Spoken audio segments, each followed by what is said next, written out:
গুনাহ বেশি হয়েছে, মন খারাপ করো। গুনাহ অনেক বেশি বাবা, বান্দা মন খারাপ করো না। আমি আছি না, আমার কাছে আইসো, গুনাহ যেই পরিমাণ হোক আমার থেকে হতাশ হইও না, আমি সব মাফ করে দেব। এইটাই এই আয়াত। কুল, হে নবী আপনি বলেন, ইয়া ইবাদিয়াল্লাযীনা আসরাফু আলা আনফুসিহিম, হে আমার বান্দারা, তোমাদের যাদের জীবন গুনায় গুনায় পূর্ণ হয়ে গেছে, জীবনের উপরে জুলুম করে ফেলেছ, গুনার সীমা অতিক্রম করে ফেলেছ, সাগরের ঢেউর চাইতে গুনাহ বেশি, পাহাড়ের উচ্চতার চাইতে গুনাহ বেশি, আসমানের কাছে গুনাহ পৌঁছে গেছে।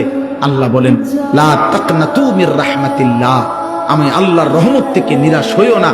ইন্নাল্লাহা ইয়াগফিরুয যুনুবা জামিআ, নিশ্চয়ই তোমার আল্লাহ সব গুনাহ মাফ করে দিবে। ইন্নাহু হুয়াল গফুরুর রহিম, নিশ্চয়ই আল্লাহ ক্ষমাশীল দয়াবান। তাহলে কে মাফ করবে? কি পরিমাণ মাফ করবে? অর্ধেক, 80 ভাগ, কত ভাগ? 100 ভাগ, সব মাফ। আল্লাহ বলছে বান্দা সব মাফ করে দেব, সব। কারো কাছে যাইও না, আমার কাছে আসো।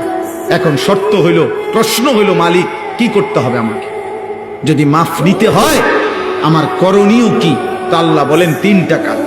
কয়টা? 1, ওয়া আনিবু ইলা রাব্বিকুম, তোমরা তোমাদের রব আল্লাহর নিকটে তওবা করো। কি করো? এই আনিবু মানে ইনাবাত, মানে তওবা, রুজু, তোমাদের রবের কাছে ফিরো, তওবা করো। তওবা কিভাবে করে? 3 ভাবে। কয় ভাবে? 1, আপনি এই 3 জিনিস একসাথে করলে তওবা হয়, মনে রাখবেন। 1 নাম্বার, কলিজা দিয়া, দিল থেকে।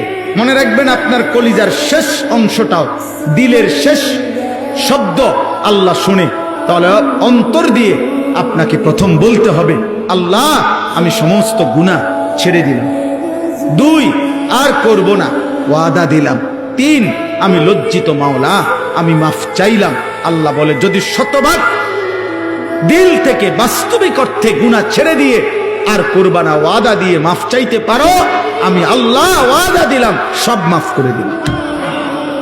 অতএব আমাদের অন্তরের হালাত আল্লাহ জানে কিনা? বলেন না, জানে কিনা?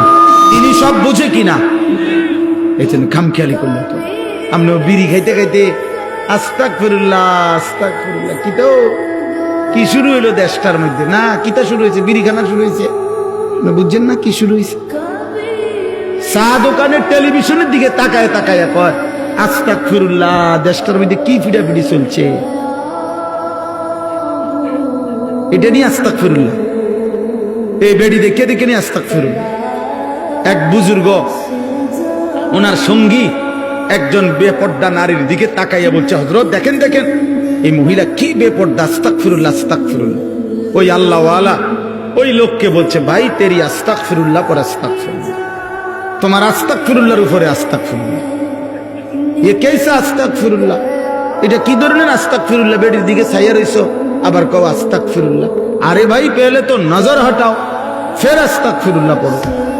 আগে তো চোখ সরাও, আগে তো মহিলার থেকে নজর সরাও, এরপরে না কইবা আস্তাগফিরুল্লাহ। ছাইয়া ছাইয়া আগ করে রইছো, কয় আস্তাগফিরুল্লাহ। এই জন্য আপনার পকেটে সুদের টাকা, আপনার দোকানে মাত্র তুইয়া আইছেন সুদের টাকা, এবার ইমাম সাহেবের লগে ডোলে আস্তাগফিরুল্লাহ রাব্বি, ডোলেন কিতেন, কার লগে মস্কারি করেন? হ্যাঁ, কার লগে কনিডি? ইমাম সাহেবের। হ্যাঁ, ইমাম সাহেব মাফ করে নাকি? গুনাহ মাফ করে ইমাম সাহেব? তো যিনি মাফ করে উনিয়া দোহানে টেহারি দেখছে না, কথা বুঝেন না? যার কাছে মাপ চাইতেছেন উনি কইতারে না যে পকেটে যে টাকা। এই মাত্র যে আপনি সুদের লেনদেন করে আসছেন, হ্যাঁ, আপনার মুখের অন বিড়ির দুর্গন্ধ গেছে না, আপনি কি আস্তাগফিরুল্লাহ করেন? আস্তাগফিরুল্লাহ থেকে তো গন্ধ বাইর। এই জন্য খামখেয়ালি করলে হবে। খালেস কি করতে হবে? তাওবা করতে হবে, খালেস তাওবা। গুনাহ ছেড়ে দিলাম আর করব না, ওয়াদা দিলাম, আমি মাওলা লজ্জিত, মাফ চাইলাম, খোদার কসম আল্লাহ বলবে বান্দা আমি মাফ করে দিলাম।